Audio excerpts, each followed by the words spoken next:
বাড়ি কোথায়? বাড়ি হচ্ছে মিথিলা রাজ্যের বিসফি গ্রাম। আমি কিন্তু গান গাইছি, আমি কিন্তু প্রশ্ন করব তোমাদের, কারণ আমি গলা ফাটিয়ে চিৎকার করবো, তোমরা বসে বসে অমনোযোগী হবে হবে না। কেমন শুনছো না শুনছো সব আমি হিসেব বুঝে নিয়ে ছাড়বো। কিন্তু মিথিলা, মিথিলা বললেই একজনের কথা, মিথিলার নাম সম্পর্কে আমাদের মাথায় মধ্যে চলে আসে। মিথিলা বললেই তার কথা মনে পড়ে, তার নামটা মনে আসে। কে বাবা? বাবা, হ্যাঁ একদম ঠিক, মিথিলার রাজা জনক রাজা। এই জনক রাজা কার বাবা? সীতা মায়ের বাবা। তাহলে রামচন্দ্রের কে হয়? শ্বশুর মশাই। তাহলে রামচন্দ্রের শ্বশুর বাড়ি হচ্ছে মিথিলা। এই মিথিলাটা কোন জায়গায়? উত্তর বিহারের অংশ, মানে বিহারের উত্তর দিকে, নেপালের বর্ডারের দিকে গেলে এই মিথিলা রাজ্যটা পড়ে। এই মিথিলা রাজ্যের মধ্যে বা মিথিলা দেশের মধ্যে, প্রদেশের মধ্যে বিসফি বলে একটা গ্রাম আছে। অনেকে বলে বিসফি, অনেকে বলে বিসফি, যে যেমন উচ্চারণ করতে পারে। সেই বিসফি গ্রামে একজন ব্রাহ্মণ ছিলেন, গণ্যমান্য শ্রদ্ধেয় ভক্ত মানুষ, ব্রাহ্মণ সন্তান। তার নাম হচ্ছে গণপতি ঠাকুর। কি বললাম মায়েরা? হ্যাঁ, গণপতি ঠাকুর। মুখস্থ করে রাখবে, এমন করে মুখস্থ করবে যাতে বিদ্যাপতির পালাটা তোমরা সামনের বছর গাইতে পারো। এরকম করে মুখস্থ করে নেবে, কেমন? চলো। বাবার নাম হচ্ছে গণপতি ঠাকুর, মায়ের নাম জানি না। জানি না বাবা, শুধু আমি নয়, গুগল পর্যন্ত জানে না। ওনার মায়ের নামটা পাওয়া যায় না, ওনার মায়ের নামটা বিলুপ্ত হয়ে গেছে। মায়ের যে কি নাম পাওয়া যায় না। আপনারা গুগল করে দেখে নিতে পারেন, কবি বিদ্যাপতি সার্চ করবেন, দেখবেন বাবার নামটা আসবে, কিন্তু মার নাম আসবে না। বাবার নাম হচ্ছে গণপতি ঠাকুর। রিসার্চ করা হচ্ছে, যদি জানা যায় তার মায়ের নাম বলে দেওয়া হবে, জানিয়ে দেওয়া হবে। এই গণপতি ঠাকুর এমন একজন ব্রাহ্মণ যাকে দেখলেই পাড়ার লোকেরা শ্রদ্ধায় মাথা নিচু করে চলে যায়। এক একজন পাড়াতে থাকে বাবা, তাকে দেখলেই সবাই শ্রদ্ধা করে। জীবনে সেই কাজ করুন যে পাড়ার লোকেরা যেন শ্রদ্ধায় মাথা নিচু করে। এমন কাজ করবেন না যাতে পাড়ার লোকেরা বলে মরেছে ভালোই হয়েছে। এরকম কিছু কিছু লোক থাকে, জ্বালানো লোক, জ্বালা ধরানো লোক কিছু কিছু পাড়ায় থাকে, যারা মরলে পাড়া প্রতিবেশীরা বলে মরেছে ভালোই হয়েছে, জ্বালিয়ে জ্বালিয়ে খাচ্ছিল, এরকম করে। কিন্তু এমন কিছু লোক থাকে যাদের দেখলেই শ্রদ্ধা মাথা নিচু হয়ে যায়। সেই বিসফি গ্রামে জন্মগ্রহণ করলেন গণপতি ঠাকুরের ঘরে আমাদের মহাকবি, বৈষ্ণব জগতের শিরোমণি, এক বিরাট বড় ব্যক্তিত্ব বিদ্যাপতি কবি। বিদ্যাপতি জন্মিল গণপতির ঘরে, বিদ্যাপতি জন্মিল গণপতির ঘরে, বিদ্যাপতি জন্মিল গণপতির ঘরে, বিদ্যাপতি জন্মিল গণপতির ঘরে, বিদ্যাপতি জন্মিল গণপতির ঘরে। আরে পাড়া প্রতিবেশীর মনে আনন্দ না ধরে, পাড়া প্রতিবেশীর মনে আনন্দ না ধরে। আহা, উলুধ্বনি শঙ্খধ্বনি করে নারীগণ, উলুধ্বনি শঙ্খধ্বনি করে নারীগণ, উলুধ্বনি শঙ্খধ্বনি করে নারীগণ, উলুধ্বনি শঙ্খধ্বনি করে নারীগণ। আরে বাহু তুলে জয়ধ্বনি দেয় ভক্তগণ, হরি হরি বল, জয়ধ্বনি দেয় ভক্তগণ, বাহু তুলে জয়ধ্বনি দেয় ভক্তগণ।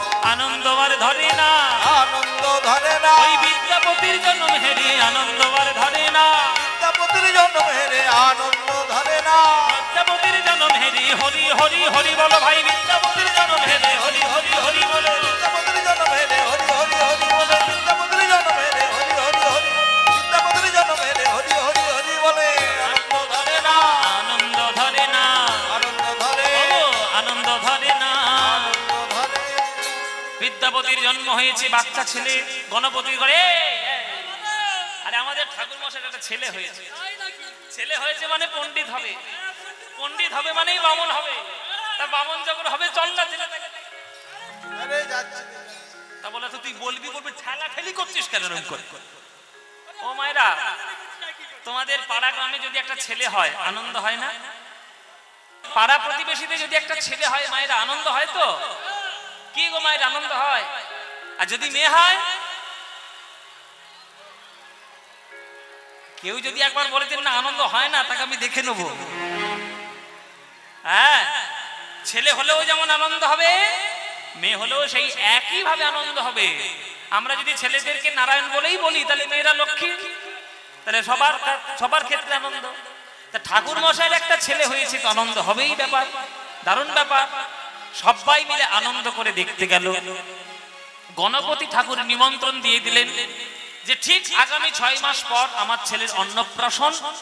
এই অন্নপ্রাশনে আজকে যখন আপনারা সবাই এসেছেন, পুরো গ্রামটাকেই আমি নিমন্ত্রণ করলাম, আপনারা আমার বাড়িতে আসবেন, ভোজন গ্রহণ করে যাবেন, আর আমার ছেলেটাকে প্রাণ ভরে আশীর্বাদ করে যাবেন, ছেলেটা যাতে মানুষের মতো মানুষ হয়। অন্নপ্রাশনের নিমন্ত্রণ চলে এসেছে। ও মায়েরা, তোমাদের এদিকে অন্নপ্রাশন হয় তো? এই অন্নপ্রাশনের দিনে একটা নিয়ম আছে, একটা সংস্কার আছে, আমি জানি না আপনাদের এদিকে হয় সেটা কিনা। ওই বড় তামার পাত্র বা বড়ই বারকস আর কি, ওর মধ্যে বিভিন্ন রকম জিনিসপত্র সাজিয়ে, মানে মাটি, টাকা, ধান, চাল, কলম, বই, সোনা, এগুলো সব রেখে দেওয়া হয় ছেলে। হয় আপনাদের দিকে হয়? হ্যাঁ, হয় না? মানে ছেলে যেটা ধরবে সেটাই বড় হয়ে হবে, এইরকম আর কি একটা ধারণা। তো বিদ্যাপতির বাড়িতে সবাই অন্নপ্রাশনে গেছে, সবার মনে একটাই আশা, ওই একটা ভালো একটা সংস্কার, বলে ওটা দেখবো। বিদ্যাপতি কি ছোয়, ওই বাচ্চা ছেলেটা কি ছোয় আমি দেখবো, সবাই মিলে দেখবে।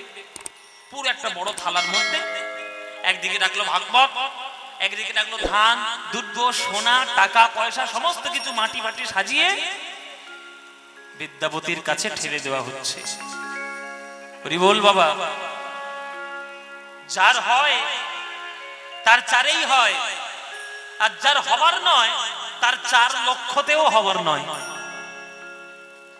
অন্নপ্রাশনের দিন ওই বাচ্চা ছেলে যখনই থালাটা এগিয়ে দেওয়া হয়েছে, সোনা চকচক করছে, ঘাসও সবুজ চকচক করছে, ধানও চকচক করছে, মাটিও রয়েছে, সোনার মোহরও আছে, কোনো কিছুই ওই বাচ্চা ছেলেটি, শিশুটি স্পর্শই করলো না। যতবারই থালাটা এগিয়ে দেওয়া হয়, ওই বাচ্চা ছেলেটি শ্রীমদ্ ভাগবতের উপরে গিয়ে ঝাঁপিয়ে পড়ছে। যতবার এগিয়ে দেওয়া হচ্ছে ততবার ঝাঁপিয়ে পড়ছে। এইটা দেখে আশেপাশের নিমন্ত্রিত বৈষ্ণবগণ আনন্দে তাদের চোখ থেকে জল ঝরছে। ওরে গণপতি, ভাগ্য করে ছেলে পেয়েছিস, তোর ছেলে সোনা ছুঁইল না, টাকা ছুঁইল না, ধান ছুঁইল না, বারে বারে 3 বার ওই ভাগবতের উপরে ঝাঁপিয়ে পড়ছে। জন্মাবার পরেই থেকে যে বিদ্যাকে আপন করে নিয়েছে, তার নাম আজকে আমরা সবাই মিলে ঠিক করে গেলাম, অন্য কিছু নাম চলবেই না, আজ থেকে ওর নাম হলো বিদ্যাপতি। বলতে গিয়ে আমার গা কাটা দিচ্ছে। এসবের মধ্যে ডুবে গেলে অসীম আনন্দ। বিদ্যাপতিকে যতবার এগিয়ে দেওয়া হয়েছে ততবার শ্রীমদ্ ভাগবতকে জড়িয়ে ধরেছে, তাই নাম দেওয়া হলো বিদ্যাপতি। এত ছোট বয়স থেকে তার বিদ্যার প্রতি নেশা। 5 বছরে যেই বয়স হলো, অন্যান্য বাচ্চারা মাঠে গিয়ে খেলাধুলো করছে, বিদ্যাপতি তার বাবার আঁচল টেনে, কাপড় টেনে, হ্যাঁ ধরে বলছে, হাত টেনে ধরে বলছে, বাবা বাবা আমায় পাঠশালায় নিয়ে যাবে না? আমি পাঠশালায় যাব না। পার্বতীবাস বলছে, দেখ, যে বয়সে খেলার কথা, যে বয়সে দৌরাত্ম্য করার কথা, সে বয়সে পড়াশোনার জন্য পাগল হচ্ছে ছেলেটা। সরস্বতীর একেবারে পূর্ণ কৃপা নিয়ে জন্মগ্রহণ করেছে বিদ্যাপতি। প্রাণ ভরে পড়া, প্রাণ ভরে পড়া। নিজের কাছে যা বিদ্যা ছিল বাবা, ওই গণপতি ঠাকুরটা একেবারে উজাড় করে দিলেন। আর আশেপাশের যত বড় বড় ব্রাহ্মণ পণ্ডিত যা যা ছিলেন, সবার কাছে গিয়ে পড়াশোনা করতে থাকলো বিদ্যাপতি। 12 বছর বয়স হতে না হতে সেই বিদ্যাপতি সকল শাস্ত্র তার মুখস্থ হয়ে গেল। এত প্রতিভা, মুখস্থ, ভাগবত মুখস্থ, বেদ পুরাণ মুখস্থ, সব মুখস্থ হয়ে গেছে। শুধু এবার মুখস্থ করার পর এইবার তাকে চর্বিত চর্বণ করতে হবে। আমরা খাদ্য তো গ্রহণ করে নি, কিন্তু হজম তো আমাদের পরে পরে হয়, তবেই তো পুষ্টি আসবে, তবেই তো শরীর ঠিকঠাক হবে। তাই অধ্যয়ন করে নিল, মুখস্থ করে নিল, এইবার এক একটা করে শুধু তাকে পুষ্টি নেওয়ার ব্যাপার। এই গণপতি ঠাকুরের কুল দেবতা বা কুলের ভগবান ছিল দেবাদিদেব মহাদেব। সকালবেলা গিয়ে দেখছে তার বাবা জল ঢালছে, দুধ ঢালছে, হলুদ দিয়ে স্নান করাচ্ছে, তেল দিয়ে তাকে পুজো শৃঙ্গার করাচ্ছে। বিদ্যাপতি গিয়ে বলছে, বাবা ও বাবা, এই যে কালো পাথরটার উপরে তুমি জল দিলে, দুধ দিলে, হলুদ দিলে, তেল দিলে, এই কালো পাথরটা কি? গণপতি ঠাকুর বলছে, তুই এত শাস্ত্র পড়েছিস, তোর তো জানা উচিত এই কালো পাথরটা কি। গীতায় কৃষ্ণ বলেছেন, ইয়েন ধামাং প্রপদ্যন্তে তাং সদৈব ভজাম্যহম মম বর্তানুবর্তন্তে মনুষ্যা পার্থ সর্বশ। যে আমায় যেমন ভাবে দেখে আমি তাকে তেমন ভাবেই ভালোবাসি, যে আমায় যেমন ভাবে ডাকবে আমিও তার কাছে তেমন ভাবেই যাব। প্রত্যেকটি মানুষের দৃষ্টিভঙ্গির পার্থক্য। কেউ পাথরের মধ্যে শিব দেখে, কেউ শিবকেও পাথর বলে মনে করে। ওরে বিদ্যাপতি, এই যে কালো পাথর বললি, এটা কালো পাথর নয়, ইনি হলেন রুদ্র, ইনি হলেন ভক্ষক, ইনি হলেন বিনাশকারী, আবার ইনি হলেন জগতের সর্বশ্রেষ্ঠ বৈষ্ণব, ইনি হলেন দেবাদিদেব মহাদেব, আমাদের কুলের ভগবান, কুলের আরাধ্য দেবতা। তুই আমার পুত্র, আমার আশীর্বাদে তোর জীবনের লক্ষ্য থাকবে যে দেবাদিদেব মহাদেবের করুণা তুই কি করে লাভ করতে পারবি। জীবনে যদি লাভ করতে পারিস তাহলে তোর জীবন ধন্য বাবা। তাই তাই বাবা, তাহলে আমি দেবাদিদেব মহাদেবের করুণা আমি কি করে পাবো? বলে, করুণা পেতে গেলে সব থেকে কাছে যা আছে তার কাছে আগে যেতে হবে বাবা। আমাদের এই বিহার এমন একটা জায়গা যেখানে একটু কাছের থেকেই চলেছে কুলু কুলু শব্দে জগতের শ্রেষ্ঠ নদী মা ভগবতী গঙ্গা। গঙ্গার জলে যা, একবার ডুব দে, গঙ্গার কাছে মনের কথা প্রকাশ কর। মা গঙ্গার করুণা যদি হতে পারিস তাহলে শিব ঠাকুরের করুণা পেতে বেশি দেরি হবে না। কেননা শিব ঠাকুরের জটার থেকেই মা গঙ্গার জগতে প্রকাশ হয়েছে এই ভারতবর্ষে। এই ভারতবর্ষে গঙ্গার প্রকাশ এমনি এমনি হয়নি। এই ভারতবর্ষে গঙ্গার প্রকাশ স্বয়ং ভগবান বিষ্ণুর চরণ থেকে। ও মায়েরা, বিশ্ব ব্রহ্মাণ্ডে যত নদী আছে সবার থেকে শ্রেষ্ঠ নদী গঙ্গা। এ কথা যদি আমি এখনকার দিনে বলি, যারা ভূগোল পড়ে তারা আমায় পাগল বলবে। কারণ এখনকার দিনে তো সবাই জানেন তো বাবা, ফেসবুকে কি হচ্ছে, এ ওর নামে নিন্দে করছে, ও এর নামে নিন্দে করছে। নিন্দেই এখনকার দিনে স্ট্যাটাস। যে যত ভালো নিন্দে করতে পারবে সে তত বড় বুদ্ধিজীবী, এটা আমাদের এখনকার দিনে হয়েছে। এগুলো তো হবে না, আদর্শ নিয়ে চলতে হবে। ভূগোলের ছাত্ররা বলবে, তুমি কি করে বলছো কীর্তনিয়া গঙ্গা শ্রেষ্ঠ নদী? গঙ্গার থেকে লম্বা নদীও আছে, গঙ্গার থেকে চওড়া নদীও আছে। গঙ্গার থেকে লম্বা নদী নীল নদ, যারা ভূগোল পড়েছেন জানবেন নীল নদ সব থেকে পৃথিবীর লম্বা নদী, আর সব থেকে চওড়া নদী আমাজন, যেটা আফ্রিকায় আছে। তাহলে চওড়ার দিক দিয়ে শ্রেষ্ঠ আমাজন, লম্বার দিক দিয়ে শ্রেষ্ঠ আমাদের নীল নদ। তাহলে গঙ্গা শ্রেষ্ঠ হলো কি করে? বলে, বাবা এটা কোনো কথা হলো? একটা ক্লাসরুমের মধ্যে কোন ছেলেটা মোটা আর কোন ছেলেটা লম্বা এর উপরে কি ডিপেন্ড করে সেই ছেলেটা ভালো ছাত্র কিনা? মোটা হলেও ভালো ছাত্র হওয়া যাবে না, লম্বা হলেও ভালো ছাত্র হওয়া যাবে না, গুণগত মান থাকতে হবে। এই গুণগত মান কি? শুনুন, বিষ্ণু যে পালাটা আজকে আপনাদের শোনাচ্ছি, কয়েকটা গান এমন আছেন বাবা, এই গানগুলো একবারে শ্রেষ্ঠ গান। যদি মন দিয়ে শোনেন একবার রস একেবারে নিংড়ে পড়বে মনের মধ্যে। সুরের রস, সুরের মাধুর্য। গঙ্গার বন্দনা দেখো, বিষ্ণু চরণ জল ব্রহ্মা কমণ্ডল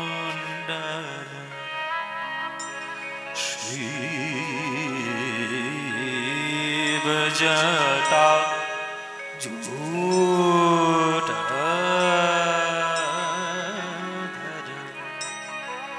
দেবী গঙ্গে।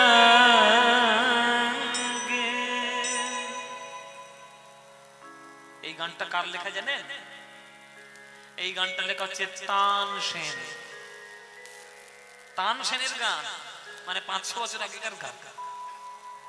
যাক, এখনকার দিনে তবু আমরা খানিকটা কি কয়েকজন বাঁচিয়ে রেখেছি গানটাকে, কেননা তানসেনের লেখা গান খুব বেশি পাওয়া তো যায় না। গঙ্গার বন্দনা তানসেনের, ঝাঁপতালের উপরে সাদরাতে এটা রয়েছে, অপূর্ব গান। এবার সাদরা হচ্ছে ধ্রুপদঙ্গের গান, তো সেটা শুনতে গেলে একটু ধৈর্য ধরে শুনতে হবে। ঝাঁপতাল। বিষ্ণু চরণ জল, বিষ্ণু চরণ জল, ব্রহ্মা কমণ্ডল, বিষ্ণু চরণ জল, ব্রহ্মা কমণ্ডল, শিব জটাজূটধর, দেবী গঙ্গে, বিষ্ণু চরণ জল, গঙ্গা,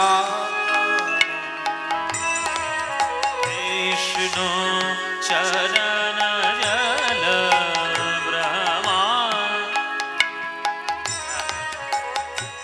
সারে নে সা মা মা মা, মা পা নে নে পা নে নে পা মা পা গা, গা গা গা গা গা মা পা নে পা গা গা মা পা নে সা মা মা মা নে নে নে সা নি সা নে পা মা মা পা গা গা গা গা মা মা নে সা গা গা মা মা নে সা গা মা নে সা। বিষ্ণু চরণ ধিন না তক ধিন ধিন না তিন না তক ধিন ধিন তা ধিন ধিন ধাগ ধাগ ধাগ ধাগ ধিন ধাগ ধাগ ধিন ধিন না ধিন না ধিন ধিন না। দেখুন বিস্তার। চরণ জল, চরণ জল, চরণ জল, চরণ জল, বিষ্ণু চরণ জল, বিষ্ণু চরণ জল, বিষ্ণু ব্রহ্মা কমণ্ডল, বিষ্ণু চরণ জল, ব্রহ্মা কমণ্ডল, কমণ্ডল, বিষ্ণু চরণ জল, দেবী গঙ্গে, দেবী গঙ্গে, দেবী গঙ্গে, বিষ্ণু চরণ জল, পানি সমা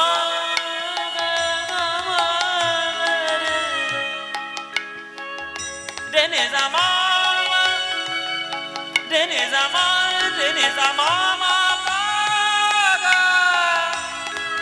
গা গা মা পা গা মা রে সা রে নে সা পানি জামা রে সা রে নে সা পানি মা পা গা মা পানি নে সা গা মা পানি নে পা সা গা মা পানি পা সা। বিষ্ণু চরণ জল, विष्णु चरण जल, ब्रह्मा कमुंडल, शिव जटाजूटधर, देवी गंगे, विष्णु चरण जल, मां गंगे,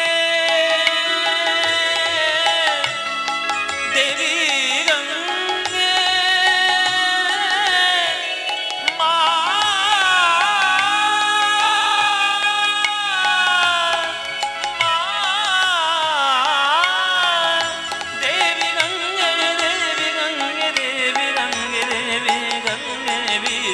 चरण जल, मगमुंडल, विष्णु चरण जल, विष्णु चरण जल, चरण जल, ब्रह्मा कमुंडल, शिव जटाजूटधर,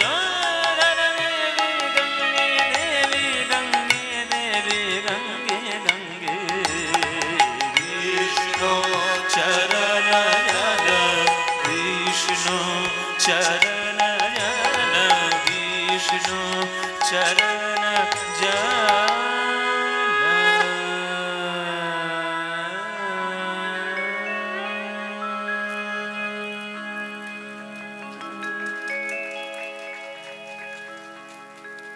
শাস্ত্রীয় সঙ্গীতের ব্যাপার তো, এর মধ্যে রসালি আলাদা। তাহলে বিদ্যাপতি, তোর এবার উদ্দেশ্য হবে গঙ্গার জলে যাওয়া। গঙ্গা মায়ের বন্দনা শুনে